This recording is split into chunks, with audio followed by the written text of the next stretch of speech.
Hey, you, what it do? It's your boy, Rob Does It All, coming to you live and direct from above the Arctic Circle in Tromsø, Norway. We got good news today, and that good news is that, yes, Lindsay, reindeer treats are still 25 cents. This video's topic is about why I left Svalbard. Everybody has been asking me, and I see in the comments, because look, I read every comment in my YouTube video. I'm just a regular dude. I'll be in my comments. I read them. I respond to every single one. So I'll be looking at it like, okay, and man, even if I just go like on a trip somewhere, they're like, why'd you leave Svalbard? I'm like, yo, chill, chill. But I'm gonna tell you why I left. And actually, I need to go back to tell you how I even got there, because that was like really random, actually, how I got there.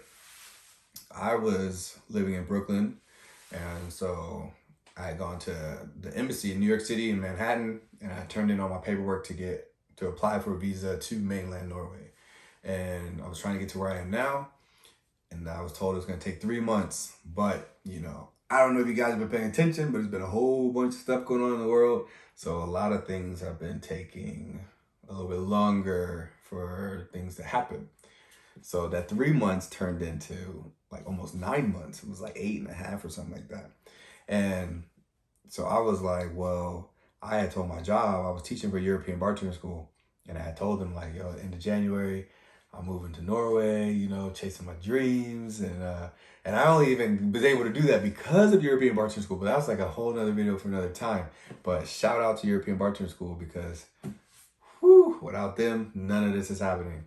But anyway, I had all my bags packed, I had my suitcases, and I was ready. And I didn't hear nothing back from UDI, from the Norwegian government. And I was like, oh no, I haven't heard anything. Not a yes, not a no, nothing. And I already put in like my notice saying I can't work, EBS anymore. And I didn't want to be like, just kidding, you know what I mean? So as I said in the how to find a job on Svalbard video, that I just went like on the map, I went on Google Maps, and I looked up like Longyearbyen, I started looking, I just typed in bars, and I saw like all the bars, and I was like, okay.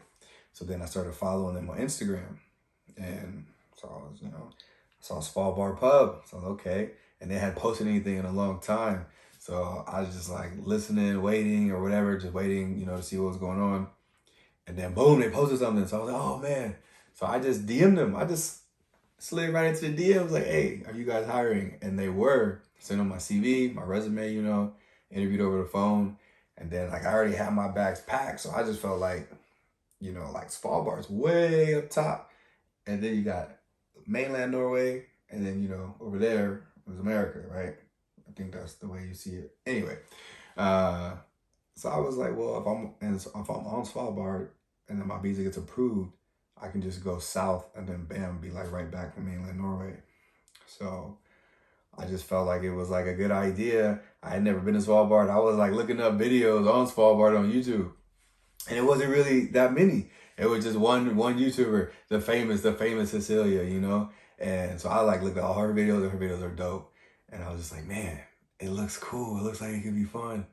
I mean, I already got my bags packed and I don't really have nowhere else to go. It's either like I could have stayed in New York teaching, or if I was going to just leave and go bartend, then I would have to go back. Like I had been living in Idaho, and I was in Oregon. Go Beavs, go Beavs. And so I was just thinking like, I mean, why not? My name's Rob Does It All. So I just be feeling like, I don't really have nothing holding me back. So I'm just going to go. I always look at things as an adventure. So I went, and Svalbard was amazing. And I lived there for almost half a year. And then I got an email one day, and it was like, yo, your visa's been granted. I was like, oh, man, my visa's been granted. Yo, I was sparked. So I just, that's why I left. I mean, there's no big like reason. I mean, that is a big reason, but I mean like there's no bad reason as to why I left Svalbard. Svalbard was dope. The people there are great. Like everything. I had a great time there. Svalbard Adventures. They took good care of me. Like it was fun. It was amazing, and I would have stayed there. But you got to remember that like I had a dream and I had plans before I came to Svalbard.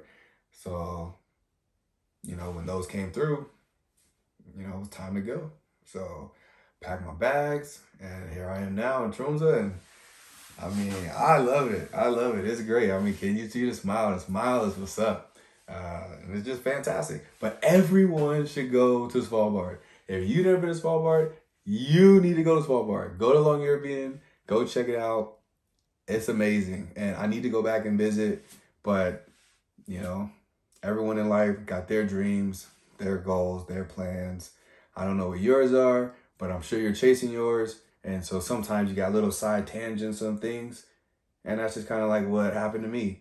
I mean, it was a pretty awesome tangent, pretty awesome sidetracking. I wish getting sidetracked like all the time would be something as cool as that. But that's the reason. So if you have any questions, just let me know. All right.